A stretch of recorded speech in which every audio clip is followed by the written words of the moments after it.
हरे कृष्णा जी। मेरा नाम जितेंद्र है। इस्कॉन में आने से पहले मेरे जीवन में एक नहीं बहुत सारी समस्याएं थी। मैं अलग अलग देवी देवताओं को प्रणाम करता था और मेरे मन में डर भी लगता था कि मैं ये देवी को प्रणाम नहीं करूँगा तो ये बुरा मान जाएंगे या वो बुरा मान जाएंगे। इस तरीके से मेरे मन में कुछ प्रश्न भी उठते थे। इस्कॉन में आने के बाद मेरी एंजाइटीज़ ख़त्म हो गई है। मुझे पता चल गया है कि कृष्ण ही पूर्ण पुरुषोत्तम भगवान है और उनकी आराधना करने से बाकी सारे देवी देवता भी प्रसन्न हो जाते हैं। तो हमें अलग किसी देवी देवता का पूजा विधान करने की कोई ज़रूरत नहीं है। और जैसे मंत्र तंत्र भूत पिशाच बाधा ये सब से भी डर लगता था, क्योंकि अलग अलग स्टोरी में फिल्मों में मूवी में ये सब देखा था, तो उस चीज़ का भी एक डर था। लेकिन अभी वो डर पूरी तरह से ख़त्म हो गया है कि भाई जब हरि नाम ले रहे हैं तो ये सब डर नहीं रहेगा। और दूसरा, जैसे कृष्ण कॉन्शियस में जुड़ने से पारिवारिक जीवन में बहुत बदलाव आया है। कि जैसे मैं बहुत पहले क्रोध करता था, किसी को बुरा लगेगा नहीं लगेगा मैं उसका परवाह नहीं करता था। और अगर कृष्ण कॉन्शियस में शायद नहीं होता तो मेरा जीवन बहुत ही पाप में होता।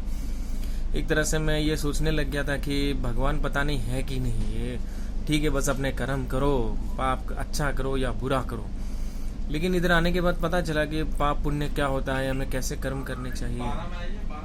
और तीसरा, मैं एक चीज़ ये कहना चाहूँगा कि पहले क्या है कि लोगों से बात करने में मैं झिझकता था कि लोग कौन कैसे क्या सोचेंगे हमारे बारे में, या मतलब व्यापार में भी बहुत सारी एंजाइटीज़ होती थी कि हमें कैसे बात करनी है नहीं करनी है।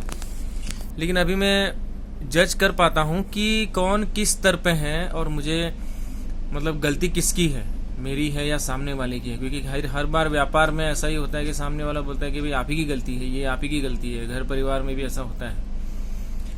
तो ये मैंने देखा कि कृष्ण कॉन्शियस में आने के बाद एक तो सहनशीलता भी बढ़ी है और दूसरों को जज कर सकते हैं कि कौन किस प्लेटफॉर्म पे खड़ा है और हमें किसके साथ कैसे डील करना है। तो ये सब चीज़ भी कृष्ण कॉन्शियस में आने के बाद ही पता चली। और यदि कृष्ण कॉन्शियस मेरे जीवन में नहीं होता, श्रील प्रभुपाद का आश्रय अगर मुझे नहीं मिलता, तो हो सकता है कि मैं कोई बहुत बड़ा क्रिमिनल होता या मतलब मेरा जीवन तहस नहस हो गया होता, मतलब फिनिश्ड अभी। और सबसे बड़ी बात तो कि मेरा इंद्रिय संयम बहुत स्ट्रांग हुआ है कृष्ण कॉन्शियस में आने के बाद। जैसे खाने पीने से लेके कई चीज़ों में मैं देख रहा हूँ, पहले तो अनियंत्रित इंद्रियों के कारण मैं बहुत परेशान रहता था, तो अभी लाइफ भी डिसिप्लिन में आ गई है और मेरे जीवन में बहुत पॉजिटिव परिवर्तन आया है। तो इसके लिए जैसे श्रील प्रभुपाद ने तो बहुत अथक प्रयास किए ही हैं और उनके जो शिष्य हैं उन्होंने भी आगे इसको बहुत प्रचार किया है। तो इन सब का मैं हमेशा सदैव ऋणी रहूँगा। हरे कृष्णा।